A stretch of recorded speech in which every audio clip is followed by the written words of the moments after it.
Hello and welcome to Authors Review Books, your show where, as the name implies, your favorite authors share the books they love. I am best-selling author J.G. Gates, author of over a dozen novels, and most recently you might have heard of Dragons and Aces. It's an enemies to lovers story about a badass dragon rider and a dashing biplane pilot from enemy nations. It has banter, it has spice, and if you loved Fourth Wing, then it might just be your next favorite dragon read. So, check it out. Our featured new release today is Empire of the Dawn by J. Kristoff, which is book 3 of the Empire of the Vampire series. Gabriel de Leon has lost his family, his faith, and his last hope of ending the endless night, the Holy Grail Dior. With no desire left but vengeance, he and a band of loyal brothers journey into the war-torn heart of the Augustan Empire to claim the life of the Forever King. Unbeknownst to the last Silver Saint, the Grail still lives, speeding toward Augustan's besieged capital in the frail hopes of ending Day's death forever. But deadly treachery awaits within the halls of power, and the Forever King's legions march ever closer. Gabriel and Dior will be drawn into the final battle that will shape the very fate of the Empire. But as the sun sets for what may be the last time, there will be no one left for them to trust. And that is a book that just came out, and it's actually a perfect transition because the book I'm reviewing today is actually book 2 of that series, which is Empire of the Damned, book 2 of Empire of the Vampire, again by J. Kristoff. So, what is this book about? Can I summarize it without giving any spoilers? Well, again, it's book 2 of the series, so I don't want to give too much away, but Gabriel de Leon is a Silver Saint, which is like almost a monastic order that battles vampires. He is known throughout the world and the kingdom as somebody who's a very famous hero. He's won tons of battles, but he sort of has been cast out by the Silver Saints. He had a family. His family was murdered. Hopefully, I'm not giving away too much, but his family was killed by the Forever King, which is a vampire. And he is out for blood and vengeance, but he is a very dark and disillusioned hero. As a hero, sort of alone and bent on revenge, he really reminds me of one of my favorite characters, which is Roland from the Dark Tower series by Stephen King.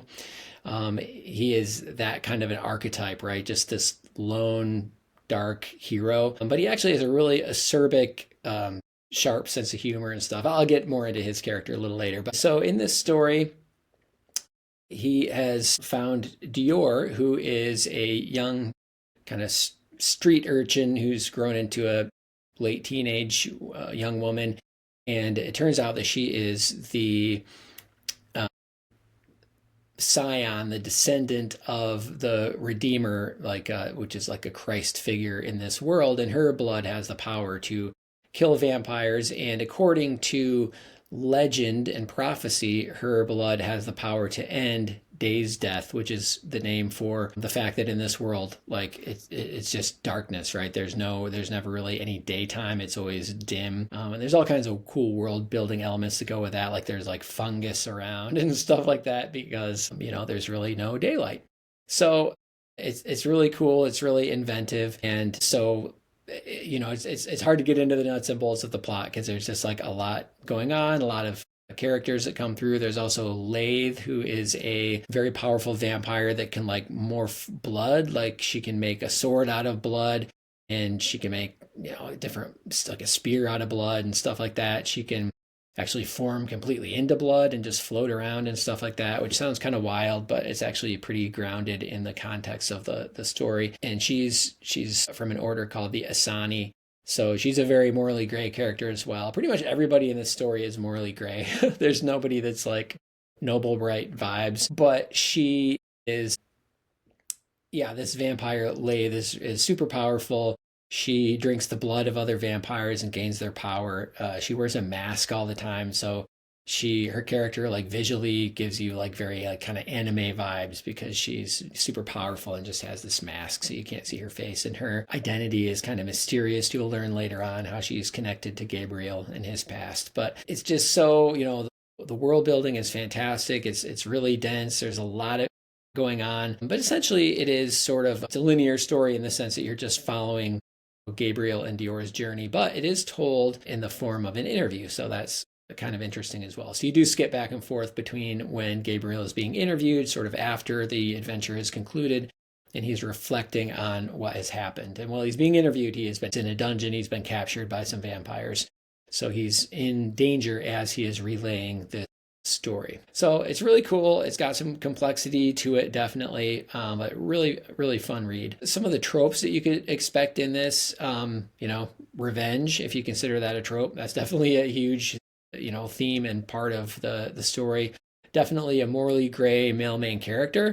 And like I said, everybody pretty much is morally gray, but definitely the main male character is. There's definitely toucher and die vibes, and honestly, Gabriel feels that way about everybody he likes. Like, he's just that kind of character that really, if you messed with any of his friends, like, he will kill you and not really feel bad about it. There is a talking sword, which, is that a trope? I think it is. I mean, I've seen it in some other stories, and I think it's cool. It's interesting, the sort of sentient weapon thing who Gabriel can hear it speaking, and it's been broken, that sword, so it's kind of like a little bit crazy. Like, when it talks, it's kind of disjointed, but he also has this loving relationship with it, so it's cool. There's a little bit of a grumpy sunshine vibe as well, although a lot of characters are like a little bit grumpy or sarcastic, but definitely, like, Gabriel, the main character, is the most grumpy of all in all situations. So pretty much whoever you pair him up with is going to be a sunshine compared to him. But yeah, it's really fun. It's a really fun dynamic. I should talk about romance and spice. That's always a question. Is this a romantasy? Is it a romance book? No, I would not say so. There is a romantic subplot that comes into play more in book 2, not really so much at all in book 1. There is there's the like longing backstory romance, like sort of if you've seen the film The Crow, which is fantastic, go see it if you haven't seen it, but there's that kind of a vibe, right, where like you flash back and there's the wonderful memories of the idyllic life and romance that has now been ripped away from the main character, and he's out for revenge. Deadpool also has a similar kind of thing, if I recall. So there's that like romantic subplot in the first book. In the second book, there is a romantic subplot that also takes place. I don't want to give too much away about that, but it is definitely a subplot. Like, this is not a romance book. It is not a romantasy book. There is some spice in this book. It's sort of vampire orgy spice a little bit, and some more like somewhat romantic type spice, but it's definitely somewhat gratuitous. Like, it's because it's not a romance, so the spice does feel a little bit thrown in there, but if you're a fan of spice, like, who cares? And of course, I think vampires would be having orgies anyway, bloody orgies or whatever. I think it just makes sense. So it fits the story from that context, but the spice doesn't fit in the sense of it being part of a romantic plot that is driving the story forward, if that makes sense. But listen, if you like spice, you're going to probably like it anyway. I always like to talk about characters that jumped out at me the most. Definitely, it's got to be Gabriel de Leon, the main character. Often that's the one that hopefully resonates with us. But like I said, he's a morally gray character. He's dark. He is a man on a quest, like Roland Deschain from the Dark Tower series, or like, many of that, lone warrior archetypes that you could think of. But the difference with him is he is funny. He's got a biting wit. He is hilarious. He is sarcastic. He does not give a shit. He doesn't care about insulting people, whether they're his friends or his enemies, and he will give crap to anybody just because that's who he is, and he doesn't care. But it does like rise from his character, certainly. I mean, he's been through wars. He's got that sort of gallows humor or foxhole humor that you would see soldiers having. But also you can see with his character, he's just been through some really dark things, some of the worst things. He's been cast out by the order that meant so much to him. He's lost his, family members that were so important to him. And at this point, like, I'm not going to say he genuinely doesn't give a shit, because he does at the end. He's like, and like any character like this, when you get down many, many, many layers, like, they have to have a heart of gold, right?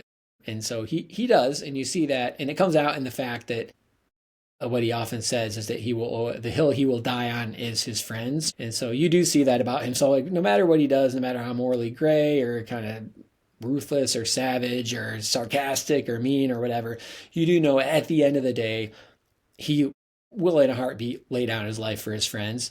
And so that's sort of the golden lining of his character and what makes him lovable in the end. But again, along the way, it's fun, right? It's fun to follow along with somebody who just is a badass, who genuinely doesn't give a crap, is sarcastic, makes jokes. And so that's great. The other character that jumps out is Dior, who again is the descendant of the Redeemer in this story. So, but she did not grow up in any sort of an elevated or sanctified way. She grew up as a street urchin, hustling and fighting and stealing and scrapping to survive. And so she really has, she's again a kind person with a heart of gold, really will go out of the way to help or save people if she can. And she does have the power to save people. Her blood, if she smears blood on somebody's wound, they will be healed. So she does have the power to help and save people, and she will risk herself and go out of the way to do that, somewhat to the irritation of Gabriel, who's trying to protect her. But she is also sort of ruthless and savage, cunning, clever, again, because she grew up on the streets. And Gabriel will give her shit, and she will give it right back because that's how she grew up, and that's who she is. So it creates a really fun and interesting dynamic between those characters and really all of the characters. Like, you pretty much have a cast full of badasses who are doing really cool things. There's also a shifter who is a lion shifter. She turns back and forth from a lion and back. There are Silver Saint characters. And I guess I should talk a little bit about the Silver Saints. So this monastic order that Gabriel was a part of, it's kind of cool, different world building. Like, they have these tattoos on their body, like silver tattoos that glow when they're going into battle or when vampires are near, in accordance with the amount of faith that they have. So if they're having really strong like faith, like religious faith, they'll like take off their shirts and their tattoos will glow and they'll battle shirtless. And it kind of blinds the vampires as they're going through these battles. So that's cool and sort of a unique thing as well. But the Silver Saints are also a part of this story as well. Sometimes they are working in accordance with Gabriel, and sometimes they're a little bit subverted and are not in line with what he's trying to do. But they're another cool part of it. So to think about like what other books you might compare this to, like if you like this other book, you might like this Empire of the Vampire series. To me, I would compare it to, I already mentioned Dark Tower series by Stephen King, but any of the George R.R. Martin books where it's sort of grim, dark vibes, ruthless stuff, characters getting killed off, things like that. I think, yeah, that would resonate with you. The other thing that it really reminds me of is Castlevania. If anybody else grew up playing the Castlevania video games back in the day, like I did. And for me, like, I really loved those games and the vibe of those games, and was actually bummed out that there was nothing else to go with it. Like, I remember playing the Castlevania video games and it felt so rich. It really felt like there's this whole world. This was really pretty unexplored in terms of story, but it's like, gosh, it seems like there's a lot there. It's a very rich thing. You got this guy with the whip going around and, killing whatever zombies and vampires and werewolves and stuff, and trying to work his way up to killing the main vampire in the castle. And that just felt so evocative when I was a kid playing those games, that I always wished there was something like some story, a movie or something to go with it. And this, even though it's not connected specifically to Castlevania at all, in terms of vibe, this really fit that for me. Like, it checked that box. And so I was like, yes, okay, maybe 30 years later or something, but I'm finally getting that Castlevania vibe that I was looking for. So that has been really interesting and cool. Those are things I would look at. The other series I would compare it to, there are probably a lot of them, but another thing I would compare it to is Shadow of the Gods by John Gwynne, that series, in that it's, grim dark with some great storytelling, revenge arc, badass characters. So, if you like that series, this one also might be a good one for you. And so I guess I like to end the review. I always have to list how many stars I would give it. So I would definitely give this book, I've read books 1 and 2. Book 3, like I mentioned, just came out.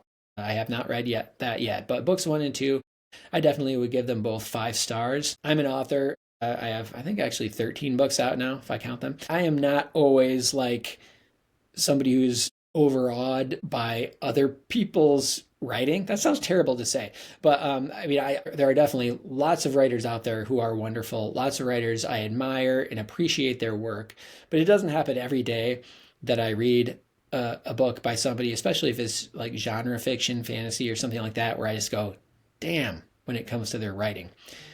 But Jay Kristoff is that guy. He is of that caliber where I really like bow down to him and to his writing ability, and just say, man, he is an incredibly good writer. Like his prose is amazing, and his character building, his world building in this series is just fantastic. And I really, really enjoyed it. And it's also high praise for me if I like continue reading in a book series, because my time is very limited. I'm writing my own books. I've got 3 kids who are very, shall we say, labor intensive to take care of. I have a day job. I have a lot going on.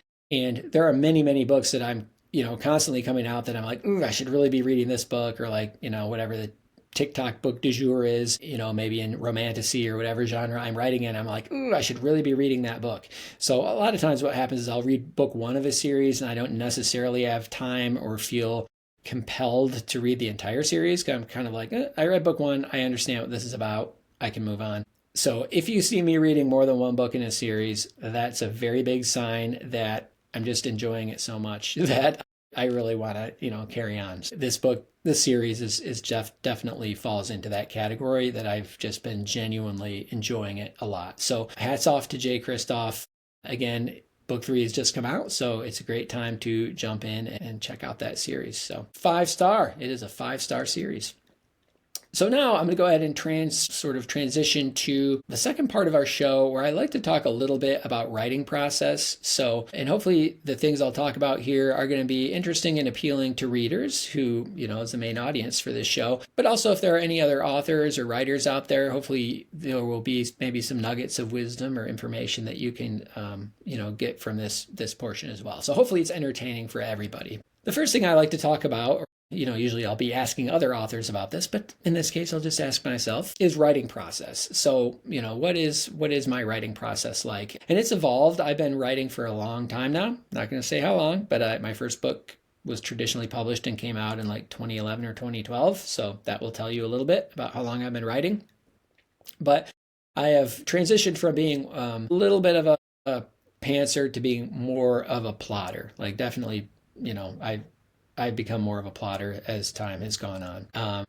I really like to write first of all, I come up with an idea, then I will write out a nice robust outline, by which I mean a sentence or 2 for each chapter of the book. And a book for me has approximately maybe 50 chapters. So about 100 sentences fleshing out, not in incredible detail, but definitely in somewhat broad strokes, what is happening in the story and in each chapter. I find that really, really helps me. It prevents writer's block. And so that my life is so busy that I don't get to spend all day long daydreaming about my books as I might have when I was, in college, or, single, or having no kids or no day job or something like that. I do not have the luxury of wandering around town and just pondering, or sitting in a coffee shop by myself and just rubbing my chin and thinking about my stories. Every second of my day is crammed full. So I really need to I need to set aside that time to brainstorm and write the outline. And then when I sit down, the outline is right there. So it's like, if I finished,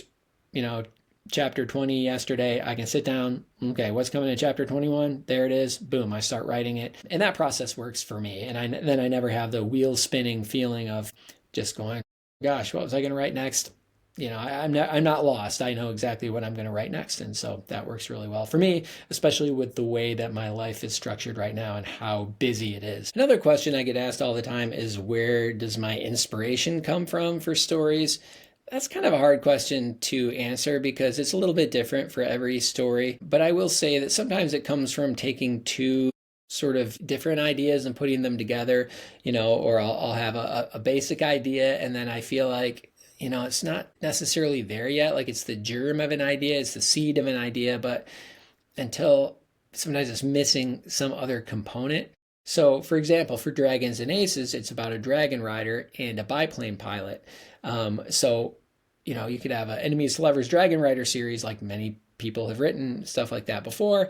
But the other component that makes this one more interesting is that, you have this anachronistic quality where there's, World War One era technology in one country, and then the other country is more like Lord of the Rings style society that's more based on magic and everything like that. They're separated, by a sea. They're battling over a stretch of land in between for various reasons. And so that's where that comes from. So, and it contains things that I like, like the dragon rider bond with their dragon, and all those wonderful enemies to lovers, forced proximity, grumpy sunshine, some of those really fun tropes. But also it's combined with something that just makes it fundamentally a little bit different than other things that are out there. So, but inspiration can come from anywhere, right? It's just whatever gives you an idea that makes you excited or inspires you. And to be honest, the idea is the easy part. If you talk to people, almost anybody has an idea for a book. In fact, as an author, it's kind of annoying. You'll go places and once in a while somebody will be like, oh, I have this great idea for a book. And they want to tell you about it like you're going to write it. It's like, if you have an idea, go write it. Have at it like that. I have like many more ideas than I have time to write them. So go write it yourself. No, I'm not mean like that. I'm always like, oh, that's very interesting. Wow, great idea. And then it's like, you should write it. But so inspiration can come from anywhere, basically.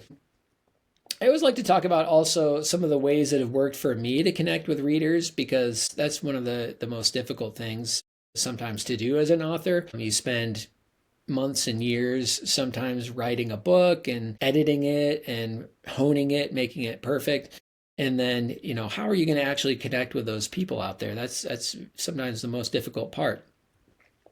I like to stay in touch and to meet new readers, certainly through TikTok has been an amazing platform for me. I love it. I've really enjoyed, building a community on there and making friends with other authors and readers. That's been fantastic. Instagram recently has gotten a lot better for me as well. So now actually the majority of new people I'm connecting with, it's probably through Instagram. But that's fantastic. And then I always encourage people to get on my email list. Certainly any author should have an email list. And that's a way that's even easier to connect with people, because you don't have an algorithm standing in the way of your connection. On other platforms, you can post something and it may or may not get to people. But certainly if somebody signs up for my email and I send out an email, unless it ends up in the spam folder, they should be able to get it and I should be able to communicate with them that way. So I'd say those are the big things for me, certainly social media and then the email list. And then in terms of marketing, I have Facebook ads that have worked well to connect with readers. The aforementioned social media posting, which I do every single day. But I love it. Again, going back to the social media posting, I actually enjoy it. It might not work for me if I didn't like it. And I know some people are really opposed. Some people are like, I don't want to make videos, or I don't want to have my face in a video. I'm a big ham. I didn't actually do my bio on here, but I was actually a former actor. My degree is in theater. I have a background in doing TV commercials. I've done about a dozen national TV commercials that I acted in. So I'm a big ham. I don't mind being on camera. I actually enjoy it. I think it's really fun to create short form videos and create just a little bitty story, right? That it might be only 6 or 10 seconds long or 15 seconds or whatever, but it takes people on a little journey, right? It gives them a little surprise. It piques their interest and hopefully makes them interested in the book. So I actually really enjoy, sounds weird, but making TikTok videos or Instagram reels as an art form is fun for me. So if you're somebody who doesn't like that, then maybe that's not for you, but I do like it. But in terms of marketing, like I said, Facebook ads, I do some Amazon ads, and then the social media. And those are really the main avenues that I do. Hopefully, I guess this podcast would be considered content marketing. I do hope that, people will check out this podcast and, maybe become interested in my books. But ultimately, that's sort of community building. This is a way to just connect with readers, and for readers to connect with other authors as well. I plan to have lots of other authors on here too. So hopefully it's just a way of connecting with people and building community. I guess I'm interviewing myself here. So the next interview question would be, what's the worst piece of writing or publishing advice you've ever received? I would have to say that it is that traditional publishing is the only way to go, or the only viable way to be published, or the only legitimate way to be published. And I was actually trapped in that mindset for a long time. My first 5 books were traditionally published through a mid-sized publisher, which was fantastic. I would not trade that experience. Like, it was very validating, and in a lot of ways fun, and a fantastic journey to be published in that way. But I think I was locked into a mindset for many years that, like, that was the only way to do it. So when that relationship ended up not working out, and I did other things. I had a agent at a big agency and shopped a book around that didn't quite fit the market at that time, and then I parted ways with that agent, and then I spent some time querying, but the stuff I was querying wasn't really that marketable. It didn't fit the market very well, so I had trouble connecting with an agent that was right. And looking back, I can see that just, the books I was pitching really didn't fit the market very well. But at the time, it was very frustrating. But now, to fast forward to the point where I've started my own publishing company and I have control over all the levers, all the marketing. First of all, I do not like relying on other people. It's a personal, you could call it a trait or a flaw of my character, but I do not have a big comfort level of like relying on other people. So I love being like, you know what? I'm going to do the formatting. I'm going to make the cover. Yes, I'm going to hire an editor to make sure that the book is the best it can be. But like, I'm going to market it. I'm going to create the graphics to market it. I'm going to create the Kickstarter. I'm going to create the swag for the Kickstarter. I'm going to market, the Kickstarter and the books and everything.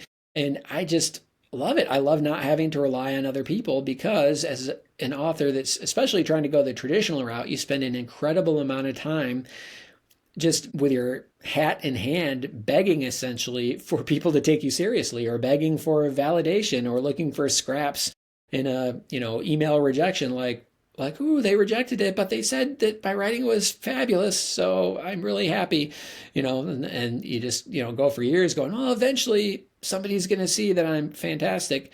And then, I can skip over all that now. It's like I get my validation from the readers, and I don't have to beg anybody, right? Every single day, readers are reading my books, and every single day, they're telling me how fantastic they are. And, some people don't like it, the books, and those are, everybody gets the occasional 1-star review or something, and that means the book wasn't for them. But I love not having to beg. I love not having to rely on other people. I love not having to wait for the stars to align based on somebody else's perceived view of what readers want. It's like I can put my book in front of readers, and if they want it, they want it. And if it doesn't, isn't something that resonates with them, then I'm going to find that out too. But I'd rather find out by putting it in front of readers rather than putting myself in front of a gatekeeper who then, either rightly or wrongly will say, yes, this is fantastic, we want to work with you, or no, we don't think readers are going to like it. It's like, no, I'm going to go to the readers directly, and they can make their own decision. So I love it. And I wish that I had, well, everything works out for a reason. I don't know that I wish I had done anything differently, but I do. There was definitely some years of like frustration and soul searching and heartache, I guess, where I, before I decided to take the reins and start my own company, which I love. So I would say that the best piece of advice I got was to, take things into my own hands. But again, also, I will say the tools were not all there necessarily, before when I was thinking about it. In the last 10 years or so, there have been an incredible number of developments and, tools and services and platforms that have helped authors to be able to reach readers directly that just didn't really exist before. So I think that it's fantastic that that's happened. And so I guess you could say everything, I don't know if it happens for a reason, but, you can find ways to turn everything to your advantage if you work hard and believe in yourself. Let's say that. That sounds good. And then finally, I would like to end with one piece of advice I would give to writers starting out, or to writers who are already published but who aren't seeing as much success as they like. There are a couple pieces of advice I would give. One of them is write every day, which is sort of a piece of advice that is maligned nowadays.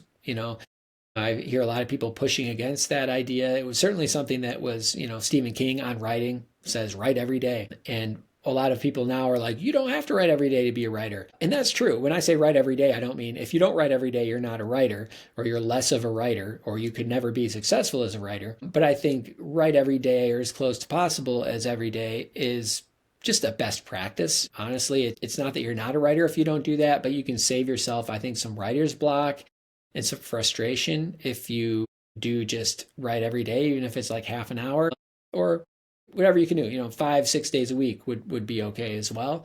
But to me, it just really helps you stay in the story. And for myself personally, anytime if I've gone away from a manuscript for 2 weeks or something, when I come back to it, it's like being in a foreign country, right? I'm like, wait, what was happening? What was I doing? Where, what was this character saying? And then you end up like re-describing things you already described, or like, forgetting how you had explained something, explaining it more than once, or forgetting to explain it because you thought you already did, or all kinds of just confusion. Or ultimately, there's also a phenomenon where if you're away from a book for a while, you just start to lose faith in it, right? When you're in it, when you're in the moment creating every day, you're in this flow state, this vibe, you're loving it. You're not sitting back going, is it any good? You're just creating, and you're in that joy state of creation.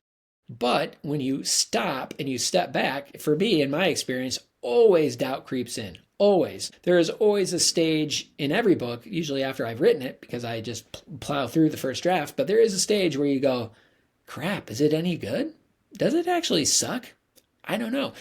So if you're just like in the flow of working on it, that voice of worry or doubt just can't creep in as much. There's no room for it because you're too busy working and creating. So that's something I would say, is to write every day as much as possible. And also there's a bit of advice I would give with regard to what you're writing, and not necessarily that you have to write to market, but if you're not writing to market and not seeing the same success as somebody who is writing to market, don't beat yourself up. So my example is my Luck Gods series, which I'm very proud of. It's a completed series about demigods with the power to control luck in Detroit. It's a YA series. It's kind of like, if Gilmore Girls meets Neil Gaiman's American Gods a little bit. That's kind of like what the Luck Gods series is like.